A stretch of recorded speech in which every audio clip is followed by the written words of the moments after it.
welcome back to the Citizen channel. We're all staying safe and well, and we continue our look at our Keeping City Safe feature. We're looking at Mr. David Seaman. Yes, he's it wasn't quite a season, it was sort of half a season really, but we're having a look back. So in part one, after a good start, with of course a big change from being behind a quite disciplined Arsenal defence to being behind our lot, that was for sure. Especially under Kevin Keegan, who obviously like to attack, didn't he? The best form of defence was attack for Kevin. So he was finding a little bit of a change from that solid Arsenal backline. And he just had his 40th birthday, but there were problems. Manager Kevin Keegan was having to defend his ex-England keeper. He turned 40, he'd gone to Fulham, and he was out to defend him. So we'll have a chat about that and what happens to finish his short, illustrious career with us. So enjoy. Please, if you are new to the channel, push that subscribe button, push the bell notifications. It's great to have you on board. Everything City, past like this, present and forever, of course. And if you are pushing buttons, already push that button. Trying to get between about 15 and 20 likes for these Manchester City history vlogs. So if you can give us a little thumbs up, it will be great. It'll just be fantastic and much appreciated by me.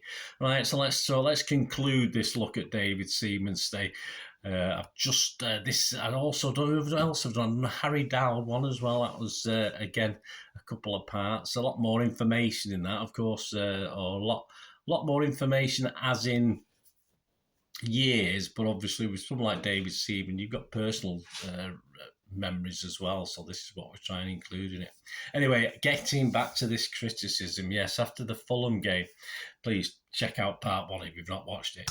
A draw at Fulham on the 20th of September. Keegan said, every goalkeeper makes mistakes, but David is big enough, well, he's a big lad, not to let any criticism get to him. We're delighted to have him here, and with the influence he has on the rest of the squad. Yes, there's a theme there. We'll hear from the City chairman later on.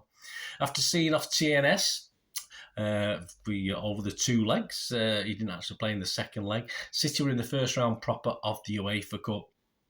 And on the 24th of September, we welcomed Sporting Lokeren OV of Belgium to Eastlands for the very first leg. Seaman's problems didn't change, though. We'd had a few little problems with deciding what Sun Jai was doing. He had a similar one in this game. Sun Jai sort of leaves an awkward high ball for Seaman, who doesn't quite react quick enough, and the striker from Lokeren nips into poke home with Seaman stranded. We were actually 1-0 up at the time, so that was an equaliser. And then we actually went 2-1 behind and came back to win 3-2 without any too many more serious problems between Sun Jai and David Seaman. And despite banter with the fans, certainly some were not happy that night. And Keegan himself commented, he went on to comment in the next home match's programme notes. Despite the 3-2 victory, he wrote, the City fans booed City, simple as that. That the performance, although we won, wasn't the greatest against who we considered fairly, no disrespect, but the opposition we should have seen off quite comfortably. And of course, Keegan wrote about this in his next matchday programme notes, berating the City fans. And Seaman himself came in for some verbal, well, let's call it banter, but he did come in for some verbal that night. He said himself, some people had a go at me after the game, but they are entitled to their opinion. If they feel I have made a mistake, then so be it. Away from football, of course, he was also keeping busy. He was promoting his new DVD. I think he brought 2 out in the end. And he was on the panel, of course, of They Think It's All Over. Remember that? I couldn't really get into that myself. I don't know why I used to like things like that, but I couldn't get into that. That was on TV, and then he would get his contract renewed for that one. Not with us, unfortunately.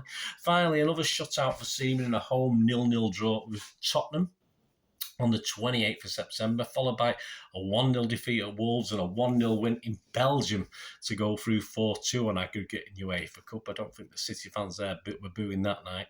On the 18th of October, Bolton came to town. An early scare, yes. The Seaman had to block an early attempt, and then he had to strip off. Yes, he had to change his kit to accompanying wolf whistles, as his keeper top was a little bit too similar to Bolton's away kit. Surprised no one had noticed beforehand, but he had to change that. But there's no real shocks in that game. It was a comfortable 6-2 victory for City, even though we did have Shawnee Wright sent off in that game.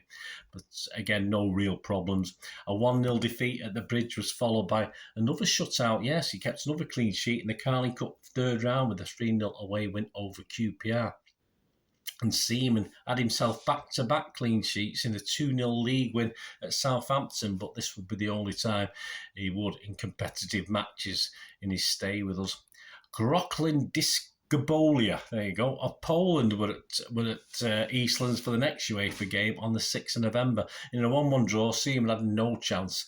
It was a superb, brilliant free kick, power, and curled over the wall that beat him in that one. Relegation threat and Leicester, though, rolled up on the 9th of November and turned us over 3-0. But we can't blame David this time. He had a hamstring problem, and it gave a debut for young keeper Kevin Ellegard. I'm not too sure I'll be doing a vlog on him that soon, in fairness. Seaman will be back, though, in the firing line literally, very soon on the 22nd of November, and a trip to St James's Park and mid-table Newcastle. They weren't anything special at the time. Then again, neither were we. Keegan was smiling at the welcome. He got a hero's welcome, as you'd expect, but not the 3-0 defeat, which is what it ended. Seaman needed treatment approaching the half-hour mark, as him and Shearer went for a 50-50, and there's a 2 clash going for the ball. Both went down, but both recovered. Seaman appeared to have no ill effect soon after denying Lauren Robert, and we held out till half-time, but we were beaten by 3 second-half goals, as Shearer himself bagged a couple with the other from Amobi, I can't remember how you pronounced it now. And they were all headers that I don't think Seaman could be blamed for, but his defence certainly perhaps should have done a little bit better for at least a couple of them. Then it was off to Groklin in the UEFA Cup. All right, we're drawn at home. And despite Seaman keeping a clean sheet again, the 0-0 wasn't enough. We got dumped out on the away goal rule. That was the end of our UEFA excitement for that season.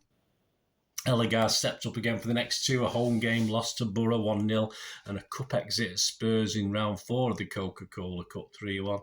At Everton away on the 7th of December, it ended 0-0, but Seaman had to be replaced. He came back for that, but he had to be replaced in the 52nd minute by Ellegard after picking up a rib injury. But he was back for the derby at Old Trafford on December the 13th. United sitting 3rd in the league. City then 10th. Yes, we've been gradually, since that, the heady heights of being top for about 24 hours early in the season hadn't lasted long. We were back down to 10th, and it was a comfortable win on the day for United, 3-1. Seaman had an escape punishment after City had pulled one back to make it 2-1, although he did make amends with an excellent save to deny Van Nistelrooy, but immediately after, United clinched the game with a third. A home draw with Leeds 1-1 on the 22nd of December was followed by a 2-1 reversal at Birmingham on Boxing Day. We were 1-up at half-time, but an awfully positioned wall. He does have to take some of the stick. That also sort of fell apart as well as the free kick was taken, which didn't help. Led to a free kick hitting Seaman's post, and unfortunately the rebound was put in, and that made it 1-1. And then a little later, Dunny was involved in a little bit of an unlucky ricochet that fell for Birmingham, and they made it 2-1 to win the game. Seaman performed well in a tight 2-2 draw at Eastlands with Liverpool just 2 days later on the 28th of December, and another 2-2 draw on the 3rd of January at home against Leicester in the FA Cup third round. With no wins in 9, City welcomed a rejuvenated Charlton. Yes, we beat them in the first game of the season quite comfortably, 3-0 at their place, but they sat fourth. They sat fourth on January the 7th when they visited our place. At 1-0 to City, Seaman actually saved a penalty. This was the first penalty to be saved at Eastlands, at the Etihad as it is now, but unfortunately it actually rebounded back to the penalty taker. We didn't have luck on our side, so he saved it, but unfortunately it went back to the penalty taker, a certain Paolo Di Canio, and it went back to him and he made it 1-1, and that's how it stayed. Another draw. Sent a lot of draws at this stage of the season. So it's 10 games without a win. City slowly slipping down the league. and Seaman, unknown to us all, would start his very last game at Fratton Park against Portsmouth on the 10th of January. It wouldn't finish on a high, despite leading 2-1 at half-time. Seaman himself had gone off after just 13, unlucky for some, after just 13 minutes with a shoulder injury. After City had gone one down, we'd managed to sort of turn that around and take a 2-1 lead into half time. But with Ellegaard again replacing him, it sadly finished Portsmouth 4, Manchester City 2. So that unlucky 13 minutes was enough for David too soon after announced his retirement at just 40. But not a bad old age for football, is it? He just finally accepted his defeat, and he just wasn't sure his body could do it anymore. He was told that the injury would probably take about a month to actually mend, and he decided that it probably would take a little bit longer than that in himself, and that enough would be enough. And I think he planned to retire at the end of the season. He wasn't going to take up the extension that had been offered when he first signed the contract. He had decided to retire at the end of the season. So with missing these few weeks, he thought it only right, and he had words with his family to make sure it was okay. He had words with City to make sure they could get a replacement and actually work that out so they could. And yeah, because Keegan had been banging on all season. If you look at the programme notes about cover for Seaman, Weather recently had surgery and was out for 12 months plus. I think we saw him towards the end of the season after. Ellegaard was still very young, of course, and the next choice was another youngster, Kasper Schmeichel, who wasn't quite ready to move up yet. So the purse strings were loosened, and in came, after recommendations and pointing, actually David Seaman had a big part to play in it. In came David James, who of course had replaced him at England as well. So Seaman managed to wave his goodbyes to, yes, a suitably courteous, because that's what we are. We're courteous fans. City crowd for the next home game with Blackburn on the 17th of January. At that stage, City sat 15th after this Portsmouth defeat, the 4-2 Portsmouth defeat, and the dreaded relegation word, was beginning to be whispered around, which wasn't great. David Seaman himself, his contribution, he started 26 games. He didn't quite complete them all, unfortunately. He got 8 clean sheets while he was on the pitch, and he conceded 30 goals while he was on the pitch. He was never going to get the defensive cover he was used to at Arsenal. He was always far more exposed at City, as you'd expect. And on reflection, it was a season, let's face it, half a season too far, I thought.